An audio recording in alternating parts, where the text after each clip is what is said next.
Very loud. What do you guys think about my background picture? I love it. It's cool. I like it.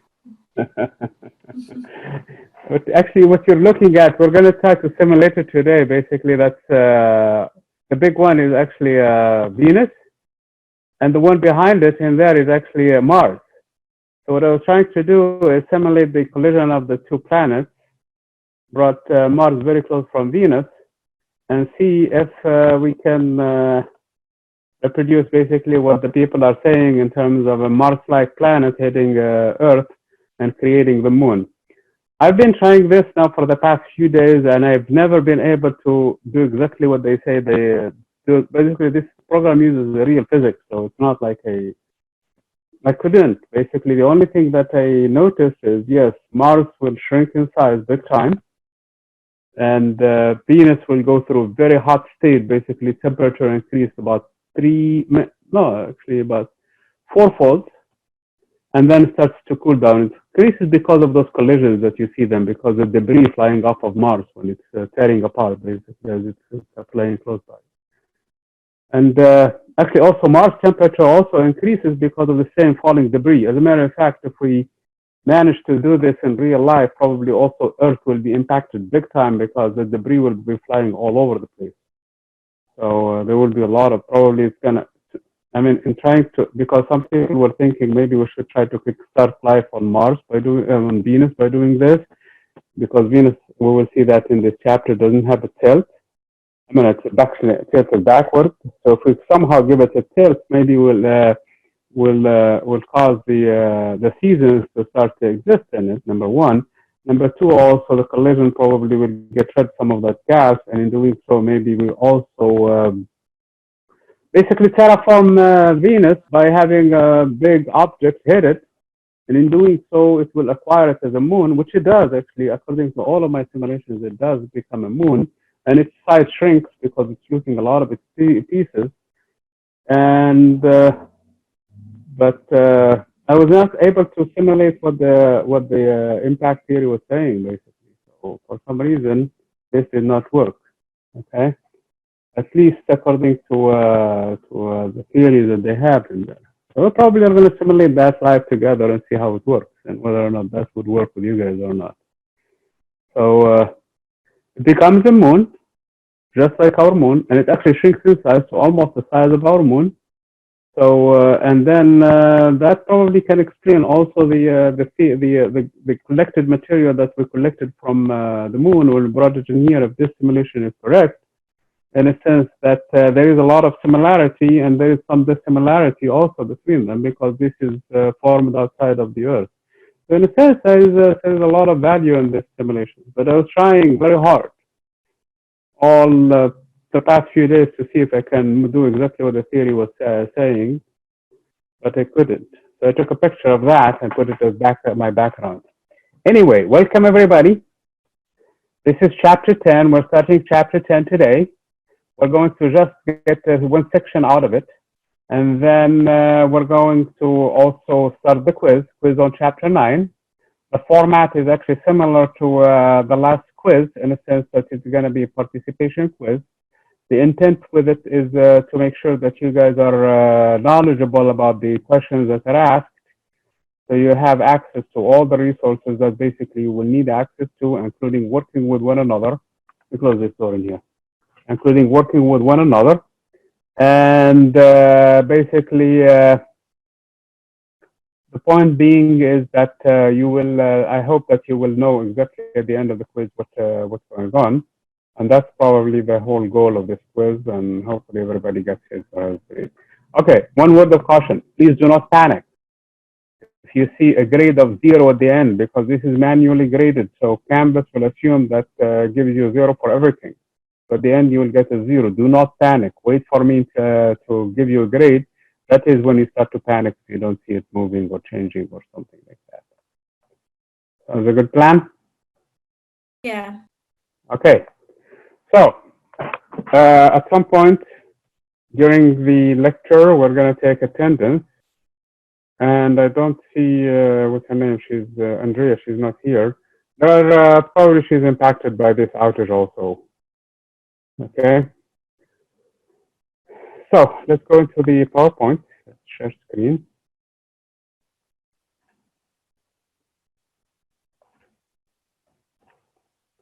So this chapter is all about Mars and Venus, the other two bodies from the inner solar system. Basically, what we learned so far are the two objects, the cratered objects, namely the Moon and Mercury. Those are smaller, relatively speaking. The Moon is not really a planet, but we put it in there because it really serves as a good measure in terms of trying to understand the other planets. Because so far, we have seen Earth, we know its climate, we know its conditions, and if we just go by Earth, we might start coming up with some wrong theories and some wrong ideas of what's going on around. Now we have had a chance to go actually to the Moon physically. I mean, a human being landed actually on the Moon and took measurements in there and saw basically what's going on, saw its atmosphere and things like that. So our perspective became improved a lot. We learned so much from those experiences that now we're coming up with an understanding that basically can explain a lot of the things that we see in terms of the planets in the solar system. Not only that, but actually also envision or conceive how other planets around other stars might behave and work. So basically, the solar system serves now as a sample for trying to understand other stellar systems outside of the solar system. So that's basically the point from Chapter 9. Chapter 9 is really heavy in terms of trying to give you, especially in terms of the cratering, because objects, namely the Moon and Mercury, are completely devoid of atmosphere. So they have their surface preserved their history.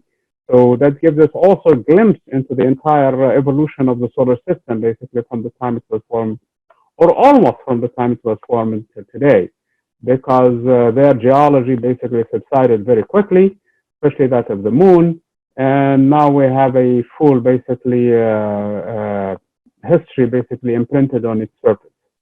So that's basically the point from last chapter. And today, again, we're going through other objects from the inner solar system, which are of a great interest to us as humans, because also they tell us a little bit of the history of Earth too, and the fate of Earth too, what is going to happen to us in the future. If you take, for example, Mars was geologically active in the past, and we can see it from its terrain and from its geology, actually, its surface. And we know that Mars at some point had water and had actually running water on its surface and so on and so forth. Mars, though, is smaller than Earth, so its geology basically, it ran out of energy basically in terms of its inside. So it does not have much geology left in it. So it does not have much of outgassing, for example, phenomenon and things like that. So that's really something that tells us a little bit of the background of the Earth. Now, there are efforts trying to basically do exactly what we did with the Moon, trying to go to Mars and basically trying to see what's going on up front and have man mission basically trips to Mars so that we can see firsthand, not just robotic missions, so that people can go and actually collect samples and do exactly what we did, hopefully, with Mars. So that's one thing that is we're going to cover today. The other thing that we're going to cover today also is Venus. Venus, we will see that has almost identical physical properties as Earth, but it is far removed from Earth in terms of its surface, in terms of its temperature, for example, in terms of its atmosphere. So it's really completely different. But size-wise, it is Earth-like. I mean, it's really in the same size, the same mass, same properties, same gravity, same everything like Earth.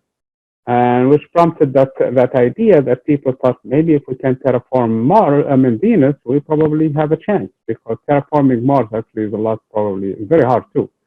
But there are challenges, and this one is probably bring a big object and hit it with it, and hopefully somehow it's going to kickstart somehow processes through which Mars will become Earth-like and hopefully become Earth number 2.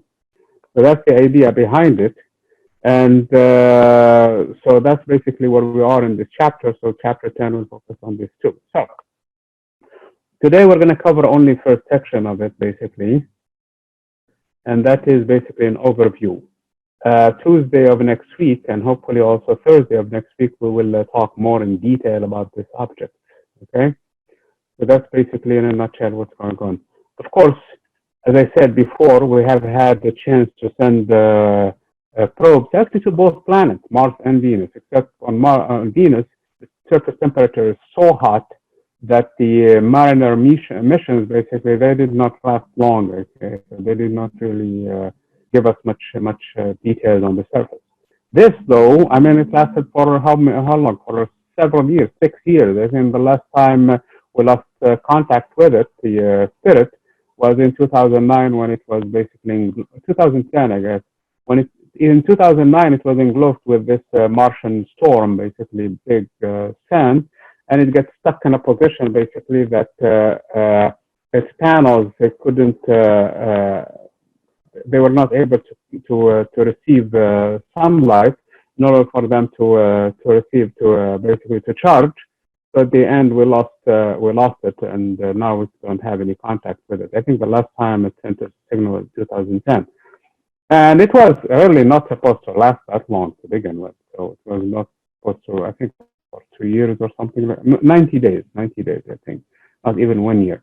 But it lasted so long, and that's really something that NASA people really were able to extend the life of this thing and give us valuable information on the surface and basically the studies that it did, the beautiful pictures that came up with. I mean, if somebody is not really aware that this is Mars, probably they would think that maybe some sort of a desert somewhere. Okay, maybe it's the Mojave Desert or something. Okay, so that's probably what some of the fascinating things that this has came up with. Now, the other thing also is this is actually the Spirit itself when it was in the testing stage. Just to give you an idea, let me put it in full view because I like this picture so much. Actually, I think I should do it as my background instead. So this is basically to give you several ideas. First of all, when I teach engineering students, what we do, we have projects using the kits. I think I have my Arduino somewhere in here. Yeah, here it is. Let me try to bring it in here. That's the whole kit, okay? And if you're not familiar with this thing, it's a good idea that you probably go and play with them. So this is the Arduino board, and it comes with, I think, my background is interfering with this thing in here. And it comes with a lot of things, okay? It comes with the crumb bread. It comes, no, I can see it. It comes with the crumb bread. It comes with a lot of things, basically, that you can play with. One of the things we do in those things is we do carts, basically carts, and we program them, and we basically make them move on their own. Basically, you program them up front, and then you make, for example, for obstacle avoidance, for collisions, for doing all kinds of things. And they collect data, they collect temperature, whatever probes that you put on them, they do. Actually, the idea behind the projects that we do actually in calculation is really very, very similar. When I say that word, please do not be scared. It's not really that scary at all. Anybody can do it. Actually, I know that students in high school and middle school, they do this thing. So this is not something that is that requires a lot of math or a lot of things. All you need is a little bit of programming. Or if you don't know programming, you need to know patterns, basically. Okay, if I change this parameter, for example, the motor was spinning this way, now it's going to be spinning this way. Or if I change the value from 10 to, for example, 5, maybe it was spinning so fast, now it's going to spin little. So that's basically the idea behind it. So it's not really required to have a lot of knowledge, even in physics, to do that. So a lot of people, they don't have that, and they start building their own robots and carts that move like this one. As a matter of fact, the shape of a lot of the carts look like this.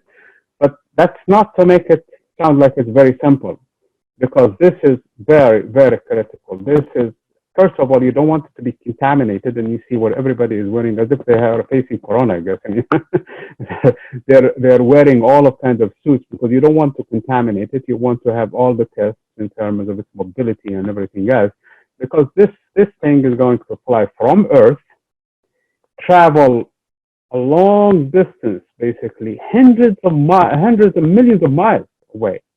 And the closest distance between Earth and Mars, it's 56 million kilometers. That's a long distance. But you send it from Earth, and you do your calculation, hoping that it's going to land exactly where you want on Mars. This requires a lot of engineering. This requires a lot of math. So it's not the simple project that I was talking about.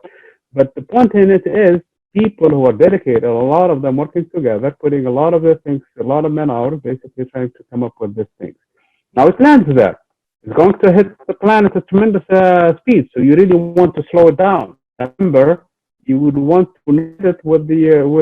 Remember when we talked about, for example, the fact that the escape velocity for Mars is about 5 kilometers per second.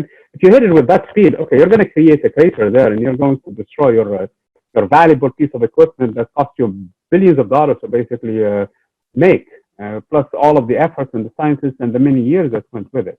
So you don't want to hit it with that speed. So you want to land it so that it stays intact.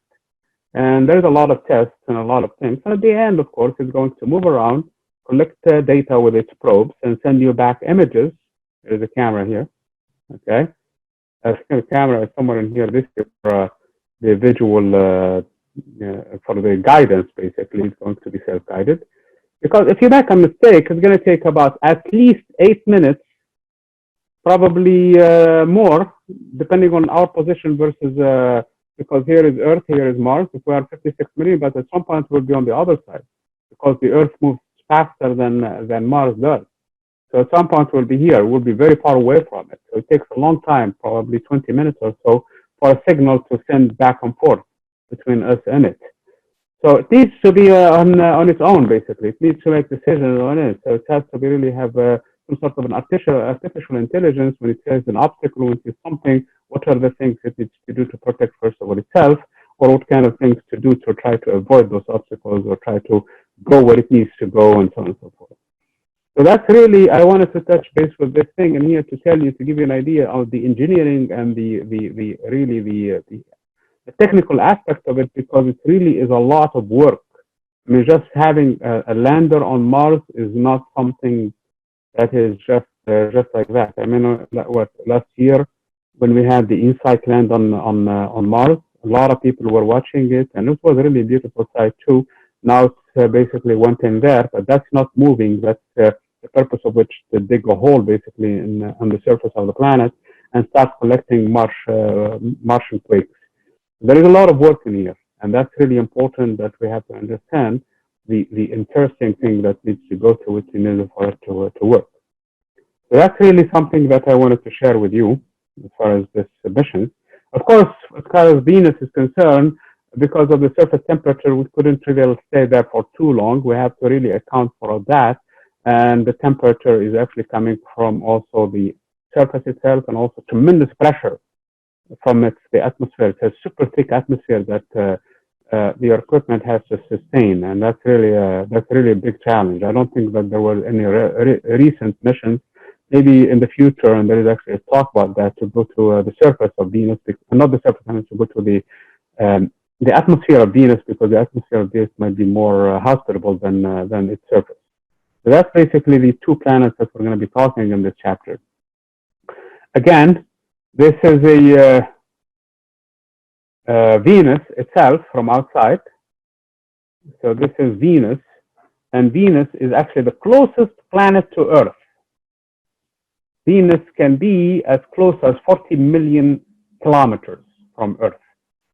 So it's closer than anything, closer than Mars, closer than any other object. So that's why there were some speculations. Maybe if we're going to waste time and start talking and try to go into other planets, why not go to the closer one first, which is Venus? Of course, Venus has its challenges, and that's why people are trying to avoid it. And it's shrouded with clouds. It's super thick clouds. Basically, people, even with the best telescopes, you can't see anything on its surface. You can see its surface. You can see its geology. You can see much of it because of those clouds. It really has a lot of clouds around it, and basically carbon dioxide. And it's something that you don't want to experience up front. Now, from the time when Mr. Galileo basically directed his telescope to it, he noticed that this thing exhibits phases just like the moon. It goes through like a full phase, and then so it really has a lot of things that that we can see it. It's the brightest star, if you want to call it a star. It's a planetary. And because, again, it's the closest object to us other than the moon. I mean, in terms of big size objects. Sometimes we have asteroids that get nearby, but that's another problem. And it's called in the literature, they refer to it either as the morning star or the evening star because it appears either in the morning and the evening or in the evening. So that's most of the time. It's really, that's when we can see it in the sky. And after sunset, if it doesn't show up after sunset, it's going to show up before sunup. So that's basically how this planet is behaving. So, however, from the Earth, we can see a lot of details. Of course, with a telescope, we can see a lot of details of the surface of Mars. Okay, like I said, its closest closest distance to the Earth is about 56 million kilometers. And you have to understand, you cannot launch your probe at this distance because if you do, the Earth would have moved. So it's going to be a problem. So you have to accelerate to it or something. I mean, the Earth would have moved, not this is the outer object, this is the inner object.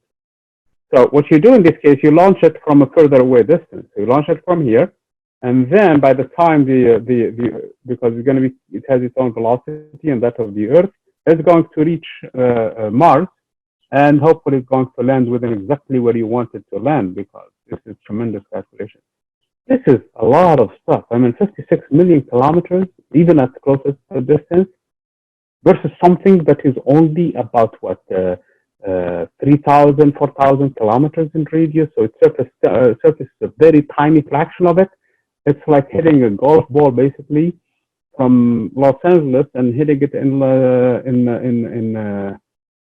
New York with a hole in one. That's basically how precise it needs to be. So it's really tremendous stuff in here. It's reddish in color, as Mars is. It's reddish in color because it's rich in iron, basically, because iron oxides on its surface. That's why it has this reddish color. And it's of interest to us because, again, there are a lot of people now who are interested trying to go through it. It's not just governments, but also companies, private industries trying to go there and see if we can basically make it habitable. I mean, there are some crazy ideas about bombing it so that maybe it's possible to somehow create some sort of a greenhouse effect that raises its temperature, and in doing so also builds up the pressure in it. So that's another problem. It has so little pressure that it is very, very unsafe for anybody. If you don't have pressurized suits there, you cannot live on it. You cannot actually stand on it, even if you have atmosphere. So even if you have oxygen, I meant. So pressure itself is very, very low, and we will see that. So again, it has polar caps, but they are not what you might think. They're not water, actually. Okay, they're actually it has water actually in its surface, but they're mainly CO2. Okay, it has what do you call that CO2? The gas that you go and buy? I forgot what its name. It's you go and put it in water, and then it creates the bubbles for the movies and things like that. Anyway, people believed or thought initially that Mars, when they looked at it, it has some geological features, and they actually started with Schiaparelli, the Italian astronomer, who looked at it in 1877, and he saw what he called in Latin faint, basically canali. Of course, when the people translated that, instead of calling them canals, they translated them into channels to the English language. And there is a difference between a canal and between a channel. A channel seems like there is a person who made it, man-made structure. So Lowell later on, he was started not as an actually astronomer. He took astronomy, and then he had a thesis, I think, bachelor's degree or something like that. And then he went to business with his family, and then later on, he became interested in astronomy and trying to revive this idea of Giovanni, basically trying to see, hey, can we look at this one and see? And he started really drawing maps and actually built an observatory in Arizona. And he hired actually astronomers with him, and he started looking at that and drawing maps. And he thought, look, there are oases in here. There is The Martians are actually, he thought that the caps were water, and the Martians were actually building canals, trying to bring water from the poles basically of the planet because of the fact that their planet is dying and it's all desert, so they must be trying to basically survive and keep their communities surviving. So there was a lot of things along these lines, and he did a lot of noise there, and people were skeptical, I mean, about these things, and there were a lot of criticism to his crazy ideas. And he built among them this one in here. Here is the observatory in actually Flagstaff, Arizona. I don't know if you have had a chance to go to Flagstaff. It's really one of the beautiful places in the United States that I have ever seen in terms of night skies. But personally, I went to the Grand Canyon, and it's really amazing there. So he built a telescope in there, 24-inch telescope, and he started documenting this one. In October of 1938, actually, there was I don't know if you know that or not, there was a document, not a documentary, it's actually, what is that? A Mercury Theater of the Air. That was a radio show, basically, that they aired, and entitled The War of the Worlds. And they didn't realize that a lot of people, and how Martians basically are coming to invade Earth, and Martians are here, and things like that. So a lot of people, they believed that. They thought that this is something is true, and there was panic, and because the show was really almost like, and they didn't, the people of the show, they didn't know that this is creating that much of a mass panic outside. But at the end, it became part of the culture now. So it prompted a lot of the sci-fi movies later on, and sci-fi stuff, including the Martians, the Green Man, the little Green Man coming to Earth, and so forth. But of course, now we know there is no such a thing. I mean, it's all imagination, because later on, more pictures and more basically up close, there is no such a thing. There is no water, nothing, no canals. Actually, the planet is devoid of anything that we can think of. If it has life, and it may have life, it doesn't exclude the fact that it still has life, and that life is probably well safeguarded probably in the form of microbial form, and it's preserved somehow under the surface or something like that. But not on the scale that there are probably what we have seen in this stuff in here. Okay. Now, before we actually delve into this two objects, this is the big picture again, what you probably need to remember at the end of the day in terms of what these things are. First of all, we're comparing the three things in here. These three objects, they reside in what we call the Goldilocks zone in terms of their position with respect to the sun, and this is the habitable zone. So any of these planets, potentially, if something else does not happen to them, they can have water in the form of liquid water, the one that is on Earth. Earth has it.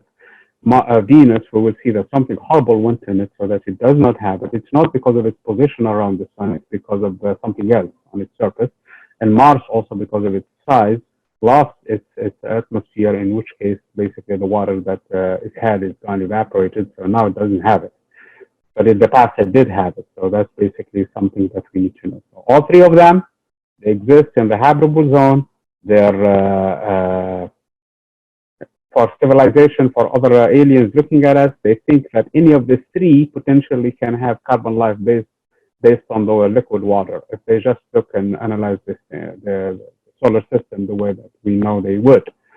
And that's what we do also when we look at exoplanets. We do the same thing. We look at the star, we see its size, we see how much radiation it gives, and based on that, there is a calculation that we do, and we determine, okay, any object within this range can potentially have liquid water on its surface. Now, that object, depending on its size now, if it's Mars-like planet, then probably it's lost it. If it's too big, like Earth, for example, or Venus, then most likely still have surface water. There are other parameters we study, for example, to determine if it really has surface water or not, but that's basically one of the things that we do. Anyway, this is the semimeter axis. This is how far basically they are from the sun. In terms of how far the Earth is from the sun, so the unit in here is how far the Earth is from the sun.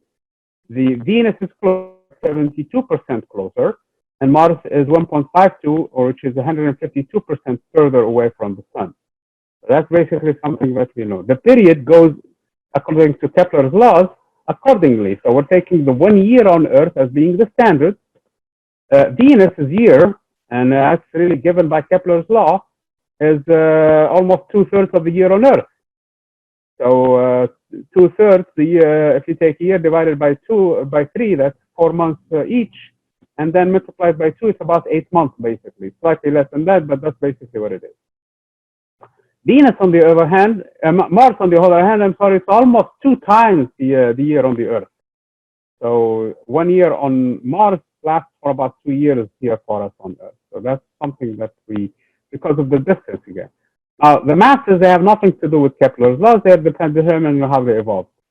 Look at Venus. Venus is 82% the mass of the Earth. It's just barely smaller than the Earth, whereas Mars is about 1/10 of the mass of the Earth. So it's very, very small compared to the Earth. Now, in terms of diameter, this is basically from edge to edge, not the radius, edge to edge. Again, Earth and Venus, they are very comparable. There is only about, 600 kilometers basically apart. It's not much really when you think about it. So they're almost the same size in terms of their masses, and in terms of their their sizes, their masses, in terms of their densities, are actually very close too. So their composition is not too different from one another. So that's basically what we think is happening for this planet in terms of the geology and things like that. Mars is a little bit less in terms of minerals because its density is lower and its size is a lot smaller. Okay, so it's smaller in mass, smaller in physical size too. So it's about half the other 2 sizes in terms of radius. But of course, in terms of volume, you're going to cube that number. So you have to take that into account. Okay. Okay. The gravity on its surface, basically how heavy you would feel if you stand on the surface on Earth, we're taking it the standard, which is 9.8 times 9.8 meter per second squared. So that's the gravity on the Earth. On Venus, it's 90% that of the Earth. So we don't really feel a lot lighter when you go to Venus. You feel slightly lighter than what's your own weight.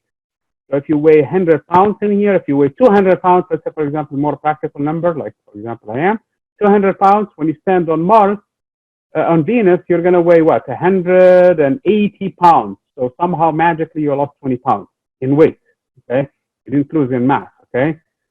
You have other problems to worry about, and we'll talk about those problems. Whereas if you stand on Mars, hey, you feel like, hey, instead of 200 pounds, now you're feeling like you are 80 pounds. You're like when you were way young, okay? So that's basically the idea behind this numbers. And here is the gravity, the surface gravity. That's why when Matt Damon was stuck on Mars, in The Martian, he did not really have to fight a lot of gravity to leave the planet, because his gravity is a lot less than that of the Earth. Whereas in here, in order to leave the pull of the Earth, you need a lot of force. Krista, your camera is on. Do you want it? Okay. Anyway, the point being in here is that this is some of the data that we have. In terms of the escape velocity, which is an important parameter, and that's exactly what Matt Damon had to do. Actually, it's 5 kilometers per second in order to escape Mars, whereas it's 11 kilometers. And look how the number is. It's not too different for Venus. If there were people who lived on Venus, their escape velocity would be that almost of the Earth. So really, they had to have they had to burn a lot of fuel in order for them to leave the planet too. Now, that is the number that is of interest to us. The day on the planet. On Earth, it's almost 24 hours. On Mars, it's slightly more than 24 hours. Okay? As a matter of fact, it's 24 hours, 37 minutes, and 23 seconds. So we know it precisely. And how do we know that? Well, it's easy. All we did actually was wait for a long time and see the planet go around by basically keeping track of its features, and basically see when that feature comes back. Let's say, for example, a mountain, and see when that mountain comes back next time around.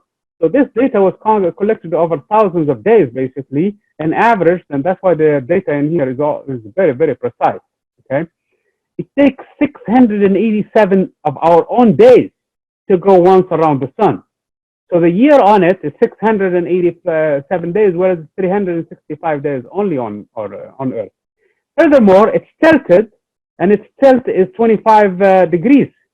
So the Earth is 23.5 degrees. So this is the Earth. Venus is slightly more tilted. It's not much at all, by a degree and a half. So the tilt of Venus is similar to the tilt of the Earth. As a matter of fact, it experiences seasons as much as the Earth does. It has its own winter, it has its own summer, it has its own spring, it has its own fall, except that they take a lot longer. But the season here takes 3 months, there it takes almost 6 months, that's all. But it has the same season, it experiences the same seasons as the Earth. Well, look at the other one, Venus. Venus, the day on it is 243 of our own days. And the year is 225 days.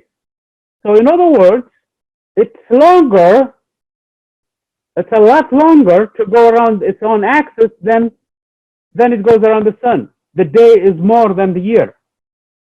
So you can't say how many days in the year, you're going to ask how many years in the day. That's because of the numbers. I mean, how many years in a given day? Of course, you have to do the ratios to see that it takes almost what, 2 years or 3 days or something like that. You can do the numbers in here and you can find exactly how long.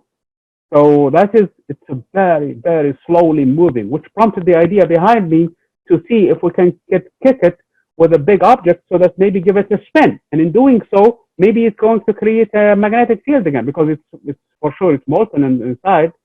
And then it's going to have a magnetic field to protect whatever it needs to protect in there. So that's the idea behind it too. Because right now it's moving extremely slow. So not enough to create a magnetic field like the one that is on Earth. And the problem also, it has a tilt, but it's not, this is the Earth, for example. Let me try to do a representation, something that I have in here. Okay, here's a pen. So I'm going to take the Earth in here. So this is the Earth. This is a little bit, what's his name, Mars. Now this guy is tilted here, 177 degrees. It's almost 180 degrees, 3 degrees below 180. So, which means that for it to spin the normal way, it's spinning backward. The sun on Venus arises not from the east and sets in the west. It rises from the west and sets in the east.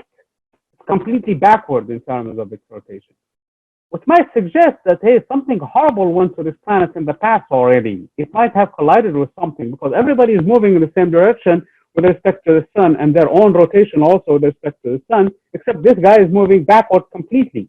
So it must have happened something, collision in its path of a big scale that caused this rotation to move in the opposite direction. And probably it was right in the right direction to slow it down and reverse the rotation basically backward or something, or tilt the whole planet or something like that. So that's one of the things that we can talk in terms of its tilt. It's a hugely tilt. It's 177 degrees, almost 180 degrees. This is what it means, 180 degrees. This is if this was 0, this is 180 degrees, basically it's backward. So, but this is not completely backward. There are 3 degrees below, 3 degrees and nothing. So it's for all practical purposes flipped. That's Venus in terms of its big picture. Okay, in terms of surface, of course, the surface is related to the radius squared. It's related to this number squared. When you square this number, so if the Earth is 1, this is 90% of that. When you square it, of course, and this is even smaller because you're squaring the ratio in here. The pressure, as compared to that of the Earth, 1 bar is basically how much you feel when you're sitting. Right now, you're experiencing that. While you're sitting in your home, in your chair, in your bed, wherever you are, in your living room, outside, watching the birds, it doesn't matter. You are experiencing 1 atmosphere, which is 1 bar. That is basically the atmosphere. I know the weathermen talk to you and tell you the pressure is rising, it's 900 millimeters and so on. So it's really not much at all. It's just a fluctuation compared to 100,000 pascals. So the number that the weatherman is telling you is not really changing much. Now compare that number with the pressure, for example, on Venus, which is 90 times as much. So imagine yourself sitting right now and somebody brings, instead of you're carrying 1 kilogram, you're carrying 90 kilograms. And instead of wearing a ton, you're wearing basically 90 tons. Right now on your shoulders, you're actually wearing 10,000 kilograms from the air that is sitting on top of you per meter squared. And That's 10,000 kilograms. That's 20,000 pounds that you're carrying, but you don't feel it because we're accustomed to it. We're used to it. Imagine that multiplying it by almost a factor of 100. So now you're carrying, instead of 10,000 kilograms, you're carrying what? 1,000, what is it? 1 million kilograms. So it's really a tremendous amount of pressure. You're not going to survive it. You're going to actually crush. You'll be crushed. Nothing. I mean, you really have to have very, very armored equipment to survive this pressure. And this is a problem in terms of the survivability on the planet. So the surface is really hellish. And there is another problem. Its temperature is also very high. It's in the, 800 and something Kelvin, 700 and something, 800 and something Fahrenheit, about 700 Kelvin too. It's actually the hottest temperature in the solar system on the surface itself, okay? From all of the planets that we can think that they have surfaces, of course, excluding Jupiter and the other gas giants. Look at the pressure on Mars, though. It's 7,000 that of the Earth. You cannot also stand on the surface of Mars and expect to have no problem, even if you have air to breathe, because of the lack of pressure. I mean, you're going to explode, literally. That's exactly, if you notice the movie of Matt Damon again, they tried to, The Martian. Did everybody watch the movie? I probably refer to it a lot. Yeah, it's good. Anyway, there was an explosion. The minute there was a hole, the whole thing exploded, and basically, because of the fact that they placed him where he was, and he was growing his fruits and things like that, of course, it has to have high pressure for him to be able to move around and do stuff. And so it was pressurized, but with a small hole in it, the whole thing exploded, and it took him forever to basically recover from that. That's, again, because of the difference in pressure between the inside and the outside. So you really have to have a lot of basically layers to protect yourself. That's why if we're going to have a manned mission to Mars, we really have to take that into account a lot. So the pressure is a problem. And that's why one of the missions trying to, okay, if we explode something, maybe the Martian caps will evaporate and create CO2, which causes more gas basically to be released, and in doing so, basically we will have a greenhouse effect that builds up the air, and in doing so will build up the pressure.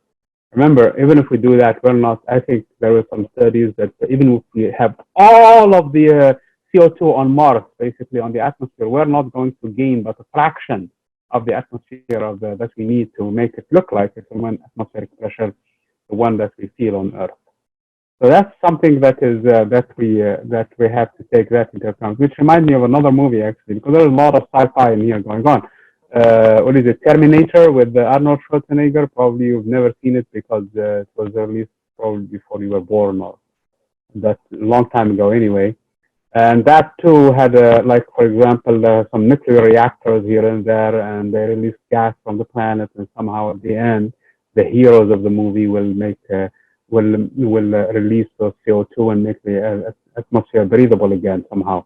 But again, that's not possible because it doesn't have any much gas anyway to begin with to really have that even possible. So that's some of the things that we know about these two objects. This is some of the stuff.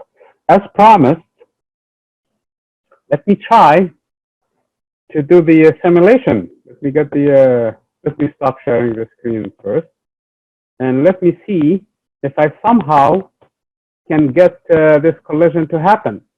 Let me first of all share with you Universe Sandbox. When it pops up. Are you guys seeing the Universe Sandbox? Yes? Yeah. Okay, so I'm going to start a new project in here, basically.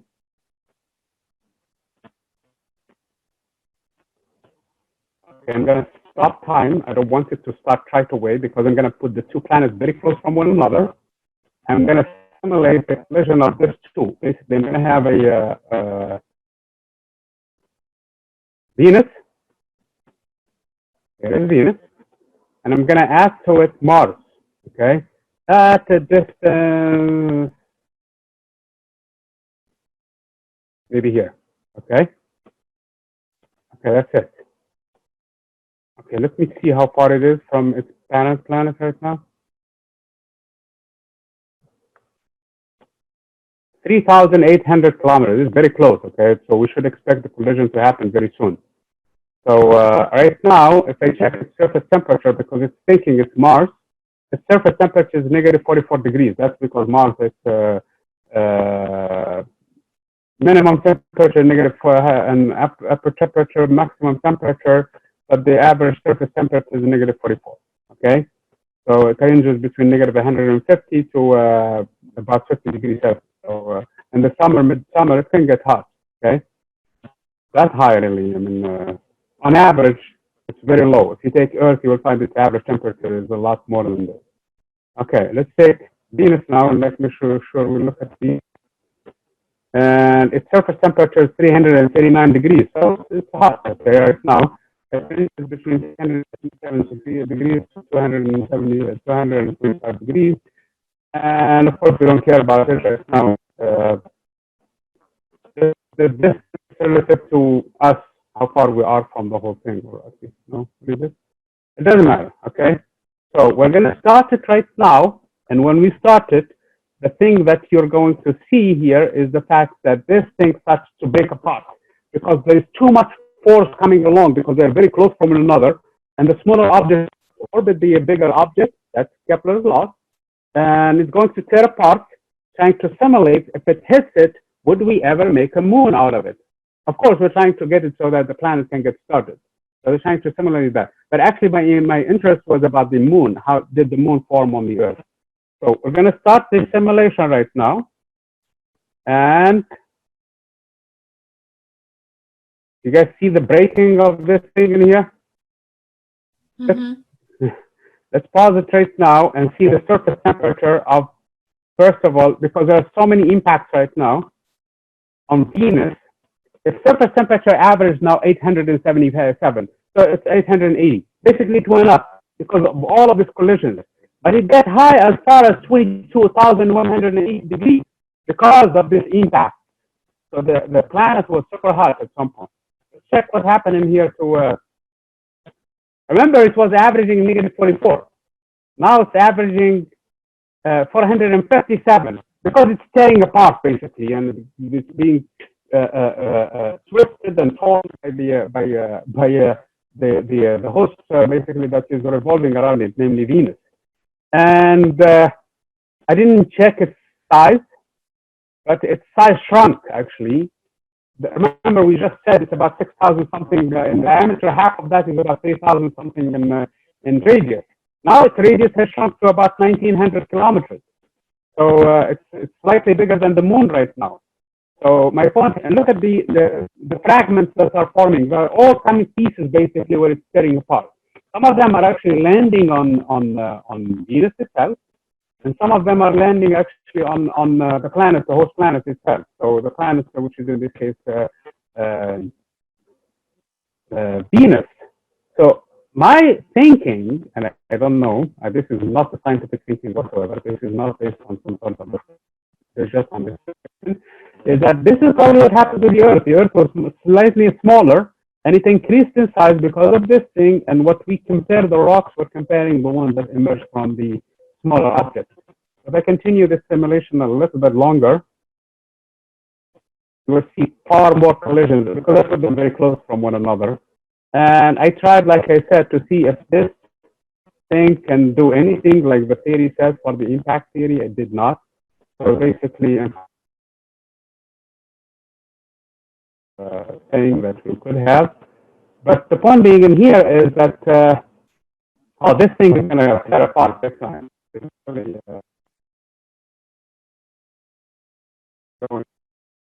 Probably should wait a little longer on my own to see what happened. Maybe it's going to evolve to that.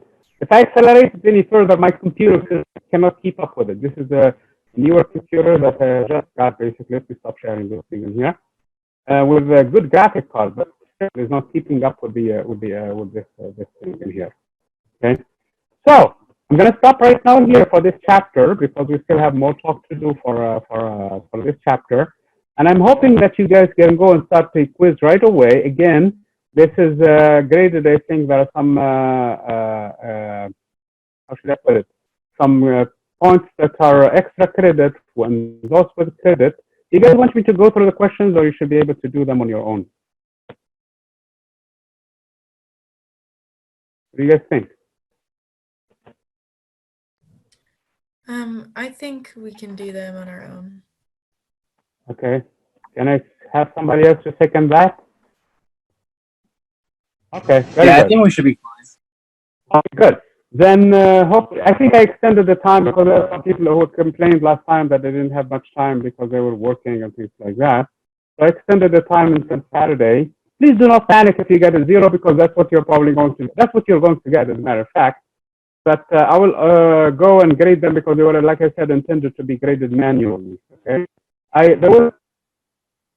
did not take the attendance quickly, and. Okay, did it take? Yes, it did. Okay, so I'll see you guys next week on Tuesday.